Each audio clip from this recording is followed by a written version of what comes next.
What's up guys, Surf here, back with another Destiny 2 video. This one is going to be a build video that uses Arc 3.0 on the Warlock. It uses the brand new exotic helmet, Fallen Sunstar, and it also uses the brand new exotic fusion rifle, Delicate Tomb. The build's all going to be about chaining your abilities, your grenades, your melees, using the fusion rifle to get Ionic traces so you can keep proccing your abilities and become a giant ball of lightning. If you want to try this build out for yourself, the dim link will be down in the description and pinned to a comment down below. If at any point during the video you enjoy it or it helps you out, make sure you leave a like and then maybe consider hitting the subscribe button to check out more of our Destiny content. And let's get straight into the video. Starting off with the subclass, of course, we're going to be using Arc 3.0. The super ability here we're going to be using is going to be Storm Trance, chain arc lightning from your hands to electrify targets and devastating streams of arc light that intensify over time. Casting Storm Trance creates a shockwave underneath you, and then you can use the shift or whatever button it is on a controller to teleport forward, consuming a small amount of super energy. Pretty much what this is going to be, it's going to be like Emperor Palpatine from Star Wars, where you have two lightning streams coming from your hands, killing enemies, chaining to enemies, and absolutely destroying everything in your path. It's an incredibly fun super that's fun to use. It's an incredible super that's really fun to use, so that's why I have this one on there. Next, we're going to go through the abilities. I chose to use a healing rift, that way I can heal myself if I ever need it,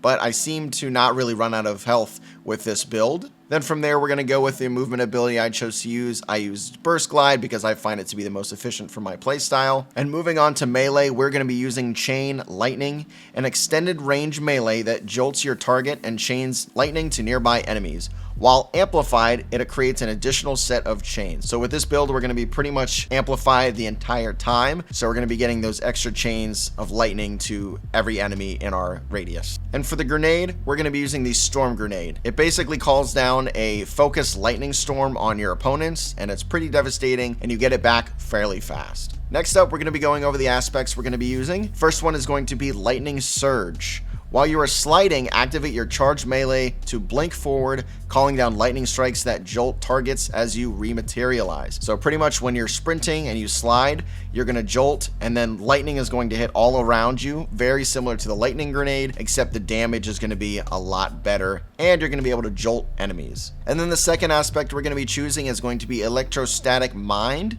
Defeating targets with arc abilities or defeating jolted or blinding targets causes an Ionic trace. Collecting an Ionic trace makes you amplified. This whole build pretty much goes around you getting Ionic traces as fast as possible and becoming amplified and staying amplified for as long as you can. Heading over to the fragments now, we got 4 of them. The first going to be Spark of Shock. Your arc grenades jolt targets. Unfortunately, there is a -10 discipline on this, but the jolting targets portion will help us get Ionic traces faster. Spark of Ions, defeating a jolted target creates an Ionic trace, which kind of goes with the first fragment we went with. The third one is going to be Spark of Discharge. An arc weapon final blows have a chance to create an Ionic trace, and then -10 strength. It'll help us with the main weapon we're going to be using here in a little bit. And then for the last one, Spark of Resistance. While surrounded by combatants, you are more resistant to incoming damage and +10 strength. I put this one on because you're going to be a little bit closer to enemies with the fusion rifle and the melees, so having the more damage resistance will just help you out more. Again, if you're enjoying the video, make sure you hit the like button. It helps me out a ton. Consider subscribing for more content.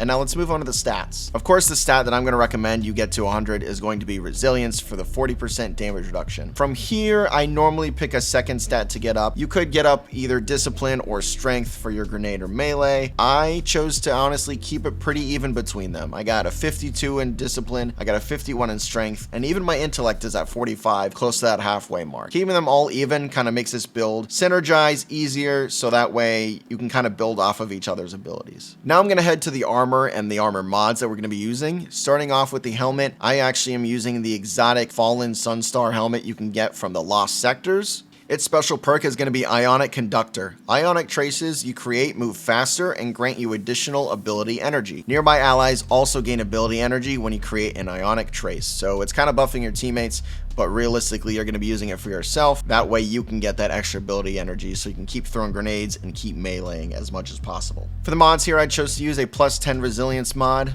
I used a fusion rifle ammo finder so we can use our fusion rifle as much as possible. Harmonic Siphon, that way rapid weapon final blows with damage type matches in your subclass, creates an orb of power. And then lastly, I used Elemental Ordnance. Defeating a combatant with a grenade spawns an elemental well that matches your subclass energy type. Moving on to the arms now, I ended up using a +5 resilience mod. I also ended up using Focusing Strike seasonal mod. That's a 1 cost. Grants class ability energy when you cause damage with a melee attack. This one you can swap out for an anti-barrier or an overload or an unstoppable seasonal mod if you want. It just depends on what content you're running. And then after that, we're going to be using the Grenade Kickstart mod. When your grenade energy is fully expanded, you gain grenade energy, so kind of help you build your grenades back up as fast as possible. And then last, Font of Might. Picking up an elemental well that matches your subclass energy type grants you temporary bonus to weapon damage of the same elemental type. So whenever you collect a well, your arc fusion rifle is going to be able to do even more damage than it already does. Onto the chest armor now. I used another +10 resilience mod. I did end up using 2 thermoshock plating mods, so they reduce incoming solar and arc damage. They are seasonal mods, but you could swap one of those out for maybe a fusion rifle reserves mod so you can carry more fusion rifle ammo. That's not a bad idea as well. And then the last one I chose to go with Seeking Wells, which makes the elemental wells move towards the player.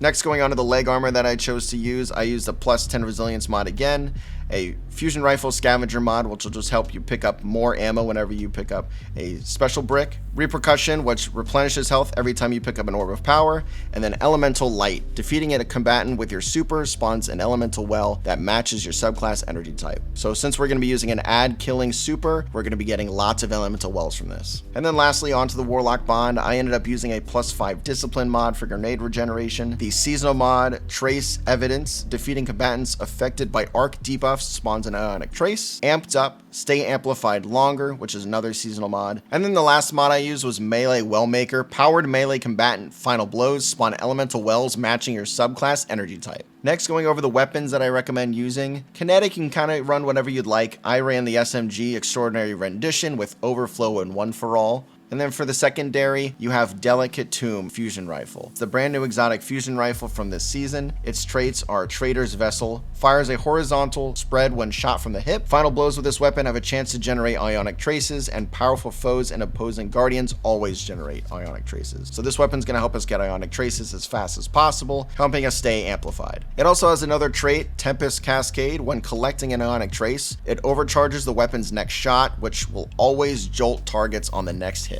For the heavy weapon, I would recommend maybe like a rocket launcher like the Hothead or a grenade launcher like Tarnation. That's pretty much it for this build, with you getting your abilities as fast as possible, collecting Ionic Traces, becoming amplified and doing more damage, and then it just kind of snowballing to where it doesn't stop. This build is an absolute killer. I definitely recommend it, and if you want to try it out for yourself, there's the dim link in the description and the dim link in the comment section as well. If you enjoyed this video or it helped you out, make sure you leave a like and then subscribe for more content. We got a bunch of Destiny 2 content, so stay tuned. That being said, I'll catch you in the next one. Peace.